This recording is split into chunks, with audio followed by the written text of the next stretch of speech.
Si vous aimez le football, cliquez maintenant sur le bouton « S'abonner ». Le Portugal bat l'Uruguay et se qualifie pour les huitièmes de finale. Il suffisait d'une victoire au Portugal pour se qualifier pour le tour suivant, c'est désormais chose faite. Les coéquipiers de Bruno Fernandes se sont imposés 2-0 grâce à un doublé du joueur de Manchester United.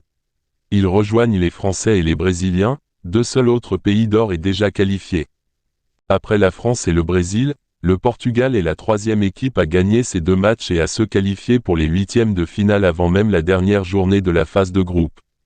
Les Portugais ont ronronné en première période et auraient même pu concéder l'ouverture du score si Diogo Costa n'avait pas réalisé un très bel arrêt devant Rodrigo Bentancur. 10 minutes après le retour des vestiaires, ce sont finalement les joueurs lusitaniens qui ont pris les devants grâce à Bruno Fernandes. On a d'abord cru que le buteur était Cristiano Ronaldo, mais celui qui a été licencié par Manchester United n'a pas touché le centre de son coéquipier. En toute fin de match, l'arbitre a été appelé à visionner la VAR pour une main uruguayenne dans la surface.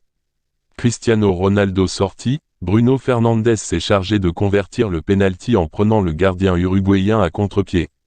Avec ce doublé, le joueur de Manchester United a bien sûr été élu homme du match. Mauvaise nouvelle tout de même pour le Portugal et pour le Paris Saint-Germain, la blessure de Nuno Mendes.